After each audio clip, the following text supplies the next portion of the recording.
बिस्मिल्लाहिर्रहमानिर्रहीम। अस्सलाम वालेकुम नाजरीन। बड़ी ईद और बड़ी ईद के बाद के चंद दिन बहुत क्रूशल हैं पाकिस्तान की पॉलिटिकल एक्टिविटीज़ को लेकर। तो मैं तो इसको इस तरह कहता हूँ कि पाकिस्तान की तारीख़ के क्रूशल तरीन हालात ये हैं। इनमें होने क्या जा रहा है, ये काफ़ी दिनों से बाज़गश्त थी, काफ़ी दिनों से ये ड्राइंग रूम्स के अंदर, काफ़ी दिनों से लोगों के घरों के अंदर बैठकर, कुछ बड़े बड़े ड्राइंग रूम्स के अंदर बैठकर ये डिस्कशंस तो सारी हो रही थी, लेकिन अब ये ख़बरें खुलकर सामने आना स्टार्ट हो गई हैं। अब इसके ऊपर सवाल ये पैदा होता है कि ख़बरें क्या आ रही हैं और उनके ऊपर क्या पॉसिबिलिटीज़ हैं और क्या होने जा रहा है। मैं उसकी तरफ आता हूँ, लेकिन उससे पहले मेरा सवाल सिर्फ एक है कि एक ही खबर हर तरफ से फीड की जा रही है कि जी इमरान खान दी एंड, ये इलेक्शन में तो पीटीआई को पावर में नहीं आने देना, इससे अगले इलेक्शन में कहीं पर देखा जाएगा। किसने नहीं आने देना? वही जिनके ऊपर इल्ज़ाम है कि जी वो लेके आते हैं और वही बाहर करते हैं और वही बाहर करते हैं और वही किसी पुरानी पार्टी को उठाकर ले आते हैं।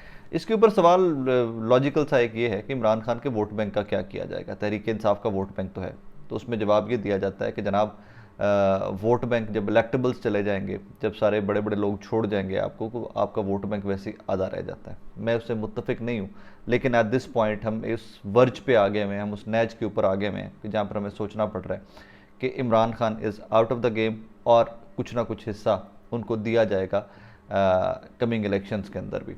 चलें इसके कुछ जवाब खोजते हैं, मैं आपको थोड़ा सा लेकर चलता हूँ अब रियलिटी में, अब जो हकीकी दुनिया है पाकिस्तान की सियासत की, उसमें थोड़ा सा मैं लेकर चलता हूँ आपको। हमारे एक बड़े सीनियर जर्नलिस्ट हैं तारिक साहब, उनकी खबर है कि जनाब मरियम बीबी की मुख्तदर हलकों से मुलाकातें हुई हैं। ठीक है जनाब, मुख्तदर हलकों में मुलाकातें हुई हैं। मुलाकातों के अंदर बहुत सारी चीज़ें तय पा गई हैं कि जनाब ईद के बाद फ़लाँ फ़लाँ फ़लाँ फ़लाँ ख़ानदान, फ़लाँ फ़लाँ इलेक्टेबल्स साउथ पंजाब से, सेंट्रल पंजाब से, ये लोग मुस्लिम लीग नून ज्वाइन कर लेंगे। एक मैं आपको उनमें से, उन्होंने इशारा नहीं दिया हुआ, लेकिन जिनके बारे में वो बात कर रहे हैं, मैं उनकी आपको थोड़ा नाम बता देता हूँ।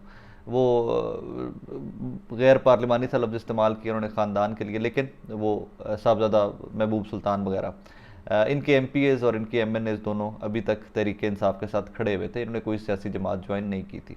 इनका पीपल्स पार्टी में जाने की कोई तुक्की नहीं बनती, क्योंकि मखदूम फैसल वहाँ पे हैं, वो पहले ही पीपल्स पार्टी में। लिहाजा इनके पास ऑप्शन यही थी कि अगर इन्होंने स्विच करना है और झंग को डैमेज करना है अगर इस्टेब्लिशमेंट ने, तो झंग आपको साहबजादों को ही शामिल करना पड़ेगा उस तरफ। लिहाजा साहबजादे उनकी खबर के मुताबिक ईद के फ़ौरन बाद या फिर प्लस माइनस वो जा रहे हैं, मुस्लिम लीग नून ज्वाइन कर रहे हैं। साउथ पंजाब सबसे बड़ी वो एक ब्रैकेट है या एक बकेट है या एक एरिया है कि जो जब मूव करता है तो वेव में मूव करता है, कि जिसकी वेव चल पड़ी जिस सियासी जमात की, उन सब ने एक दूसरे के पीछे, सरदारों ने सारों ने साउथ पंजाब के उस तरफ चल पड़ना है। अब तारिक साहब के बकौल कि जनाब मरियम बीबी को ये भी इस्टेब्लिशमेंट ने या मुख्तदिर हल्के हैं, ताकतवर लोग हैं, उनकी तरफ से यकीन दहानी कराई गई है कि जनाब साउथ पंजाब भी हम आपको देते हैं। साउथ पंजाब भी आपको देते हैं, तो इसका मतलब ये है कि पीपल्स पार्टी की आप छुट्टी करवा रहे हैं। तो क्या पीपल्स पार्टी के साथ हाथ हो गया इस सारी गेम के अंदर? बिकॉज ये डील ब्रेकर और ये सारे जो मामलात थे इसको यहाँ तक लेके आने में तो जरदारी साहब का बड़ा मेन किरदार रहा है। साउथ पंजाब तो पीपल्स पार्टी के, वैसे भी सिंध के साथ लगता है साउथ सारा, और वैसे भी वो जो सिंधी सारे हमारे भाई हैं उनकी रिश्तेदारियाँ साउथ में हैं, और पीपल्स पार्टी का वोट बैंक अपना भी साउथ पंजाब में काफ़ी सारा होता है। तो अगर साउथ पंजाब भी नून लीग के साथ जाता है दिस पॉइंट, तो याद रखिएगा कि पीपल्स पार्टी के साथ हाथ हो गया हुआ है। फिर पंजाब भी इसको और डिवीज़न या इसका वोटों की डिवीज़न या जो सीटों की डिवीज़न है वो और बन रही है। फिर पीपल्स पार्टी को कुछ नहीं मिल रहा, अगर क्योंकि पंजाब में अगर आपको हुकूमत नहीं दी जा रही है, यहाँ से रिजनेबल सीट्स नहीं दी जा रही, तो आप मरकज़ की गवर्नमेंट नहीं बना सकते। तो फिर हो सकता है कि शहबाज शरीफ साहब भी इसी तरह कंटिन्यू करें। ये है एक रुख। अब दूसरा रुख क्या है, मैं वो आपको बता देता हूँ। हामिद मीर साहब ने शहजाद इकबाल साहब के शो में रिसेंटली जो गुफ्तगू की है, मैं तो उसको धमकी लेता हूँ, मैं तो उसको लेता हूँ कि उनको बिठाया जाना चाहिए हामिद मीर साहब को। कोई भी अगर पाकिस्तान में इस तरह की अदालतें हों कि जो बैठ कर कहें कि भाई तुम किन लोगों के कहने के ऊपर, या कौन सा तुम्हारा सोर्स ऑफ इंफॉर्मेशन है कि जिनके ऊपर रख कर तुम इतनी बड़ी बड़ी बातें कर रहे हो। हामिद मीर साहब कहते हैं जनाब कि जो पाकिस्तान तहरीक इंसाफ के साथ हो चुका है माजी में, ये कुछ भी नहीं हुआ, इट इज़ नथिंग। ईद के बाद, बड़ी ईद के बाद जो तहरीक इंसाफ के साथ होने जा रहा है, वो जो है आप ज़ियाउल हक का मार्शल भी भूल जाएंगे। क्या इनको पकड़कर चौकों के अंदर कोड़े मारे जाएंगे, लोगों को, वर्कर्स को? 10,000 के करीब वर्कर तहरीक इंसाफ का पहले ही जेलों के अंदर है। अभी कल मैंने खबर दी कि एटीसी के अंदर पेशी के दौरान दर्जनों कारकुनान जो हैं वो बेहोश हुए हैं, लोगों की हड्डियां मुड़ गई हैं गर्मी से और उस टॉर्चर से, और वो यूं उनके हाथ और बाजू मुड़ गए हुए हैं, वो पता नहीं नॉर्मली कभी ज़िंदगी में परफॉर्म भी कर सकेंगे कि नहीं। अब इमरान आगे फर्दर वो कहते हैं कि जनाब कांटा लग चुका हुआ है। ओके, फिर एक और वो खबर देते हैं जो उससे भी ज़्यादा खौफनाक है, जो मेरा कंसर्न सबसे ज़्यादा है। सियासी जमातों के ऊपर मुश्किल हालात आते रहते हैं, तहरीक इंसाफ जितने मुश्किल हालात नहीं आए लोगों के ऊपर, इनके ऊपर तो शदीद किस्म के मुश्किल हालात आए। हाँ, ज़िया का दौर हमने नहीं देखा हुआ जिसकी तशबीह हामिद मीर साहब दे रहे हैं, हो सकता है ज़िया के दौर में कुछ इस किस्म की कहानी हुई हो। दूसरी तरफ आ जाए तो वो कहते हैं कि जनाब इमेजिन कीजिए कि जिस तरह पंजाब गवर्नमेंट जो है इसका केयर टेकर सेटअप बनाकर वो एक्सटेंड कर दिया गया कि वही सेटअप चलता जा रहा है, इसी तरह का अगर सेटअप बना दिया जाए, मरकज़ का वज़ीर आज़म आ जाए आपका केयर टेकर, और उसी सेटअप को एक्सटेंड कर दिया जाए आगे, और फिर पीपल्स पार्टी, नून लीग, तहरीक इंसाफ सारे एक लाइन में खड़े होकर जमहूरियत की बका की जंग लड़ रहे हो, तो आपको कैसा लगेगा? ये भी हामिद मीर साहब कहते हैं। हामिद मीर साहब को मैं टाइम टू टाइम बहुत सीरियस लेता हूँ।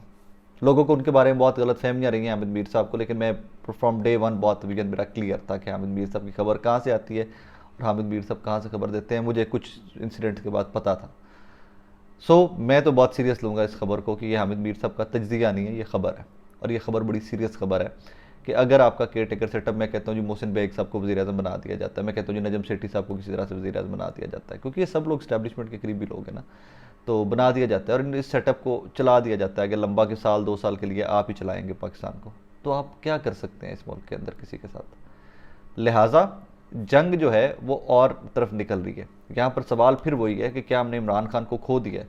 एक हीरा जो मिला था पाकिस्तान को, और वो इस सियासी कल्चर ने इमरान खान को इतना फंसा दिया है। At this moment Imran Khan इतने स्टक तो हैं अपने केसेस के अंदर कि उनका निकलना पॉसिबल नहीं है कि 150-200 केसेस जो हैं वो इलेक्शन से पहले सारे के सारे वो केस सारे लड़ें और उनमें से वो बेल्स करवा लें और वो बिल्कुल क्वाश हो जाए उनकी एफआईआर्स। पॉसिबल नहीं है, मज़ीद फंसाया जाएगा।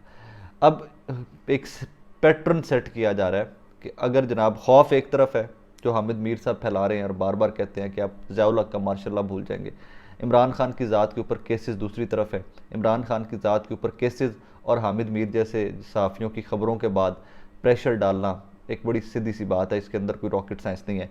उस प्रेशर के बाद आपने उन जानवरों को हाँक के लेकर किस तरफ जाना है वो अब आपको डायरेक्शन समझ आ गई है कि जिस तरह बताया गया, तारिक साहब की खबर ने बताया है कि मरियम बीबी जो हैं ये पैगाम लेकर वो दुबई चली गई हैं, वहाँ पर जाके अपने वालिद से मुलाकात करेंगी और वहाँ पर वो सारी बैठकर चीज़ें डिस्कशंस होंगी और वहाँ पर सारे मामलात तय पा जाएंगे।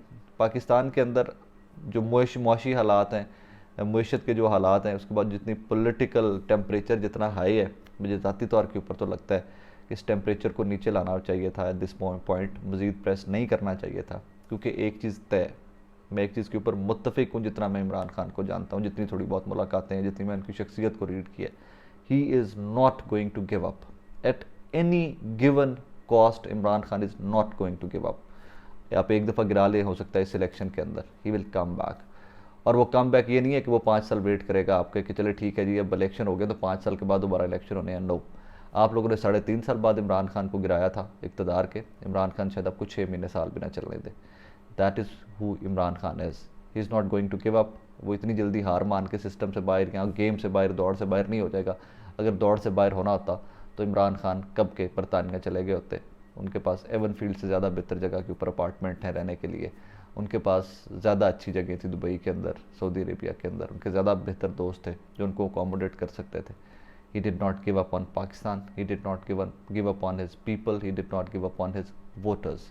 लिहाजा ये गेम आखिरी मराहिल में तो काफ़ी दिनों की चल रही है, लेकिन ये एक प्रेस कॉन्फ्रेंस का जिसका शोर मचा हुआ है, मुझे नहीं पता वो कब हो रही है कब नहीं हो रही, मेरे पास कोई खबर नहीं है उसको लेकर, लेकिन जो खबरें मेरे पास थी जो वो मैंने आपसे शेयर कर दी। अपना बहुत सारा ख्याल रखिएगा, दुआ में याद रखिएगा। अल्लाह हाफ़िज़।